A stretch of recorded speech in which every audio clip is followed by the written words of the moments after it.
নমস্কার বন্ধুরা, শুভ সকাল। কেমন আছেন? আশা করি ভালোই আছেন।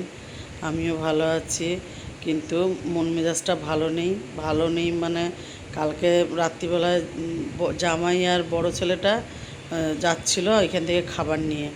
আর ওদের না বাইকের সামনে একটা কুকুর এসেছে, আর জামাই ব্রেক কষতে গেছে, আর তোমার ওই পড়ে গেছে দুজনেই। পড়ে যেয়ে না জামাইয়ের তো বেশি লেগেছে, একদম পুরো হাত তাত ছিলে গেছে, রক্ত বেরিয়ে গেছে, হাঁটুতে বিশাল লেগেছে। আর আমার বড় নাতির বুকটায় অল্প একটু লেগেছে। তা ও মোটামুটি এখন আছে, কালকে ওষুধ খেয়েছে। আজকে জামাইকে ডাক্তার দেখানো হয়েছে, ওকে রেস্টে থাকতে বলেছে। আর মন মেজাজটাও ভালো নেই সেরকম, রান্না বান্না করতে ইচ্ছা করছে না, আর সেই পরিমাণে গরম। তা আমি যাই হোক, কাজ তো করতে হবে ঘরের এগুলো। তা এদিকে বাসন টাসন নিয়ে এসে ইয়ে করলাম, বাসন টাসন ধুয়ে নিলাম। আর ছোটো নাতিটাকে আজকে ভাবছিলাম ওর মায়ের কাছে নিয়ে যাব, তার নিয়ে যাব না, কেন জামাইকে ধরে ধরে চান করানো, বসানো, ওঠানো। তা আমি বললাম থাক, তাহলে ছেলেটা আমার কাছে থাকুক। বড়টা তো বড়টা নিজের কাজ নিজে করতে পারে। তা এখানে আমি একটু দুবেলার ভাত একেবারেই করে নিচ্ছি। বিকালবেলায় যাব একটু মেয়ের বাড়ি। মেয়ে গেছে, এই জামাই গেছে ডাক্তারখানায়, দুপুরবেলায় ডাক্তারের কাছে নাম লেখানো ছিল। আর আমি একেবারে দুবেলার ভাতটা করে নেবো।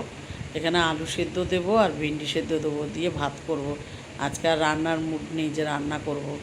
তা যাই হোক, আর কালকে একটু টকের ডাল আছে, ওইটা দিয়ে হয়ে যাবে এবেলায়। আর ভাতে জল ঢেলে রেখে দেবো বন্ধুরা, রাত্রিবেলা যাই হোক ভাজাভুজি দিয়ে খেয়ে নেবো।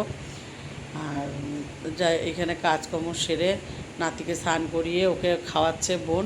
আমি একেবারে ঘর দুয়ার মুছে চান করে নেবো, চান করে পুজোটাও দিয়ে নেব। আর এখানে নাতির জল বোতলটাও ফোটানো হয়ে গেছে। চানটা করতে হবে, চান করে পুজো দিয়ে তারপরে যা আছে ওই দিয়েই সেদ্ধ সেদ্ধ খেয়ে তারপরে আবার সন্ধ্যেবেলা একটু মেয়ের বাড়ি যাব। আর ছোটো নাতিটাকে কালকে নিয়ে যাব একটু, কালকে নিয়ে যেয়ে আবার পরশুদিন নিয়ে চলে আসবো, কেননা তাহলে মেয়ের একটু সুবিধা হবে। খেতেও বসে গেলাম। আজ এটুকুই। ভালো লাগলে লাইক করুন, কমেন্ট করুন, আমার ইউটিউব চ্যানেলটাকে সাবস্ক্রাইব করুন, পেজটাকে ফলো করুন। ভালো থাকুন, সুস্থ থাকুন, শুভরাত্রি।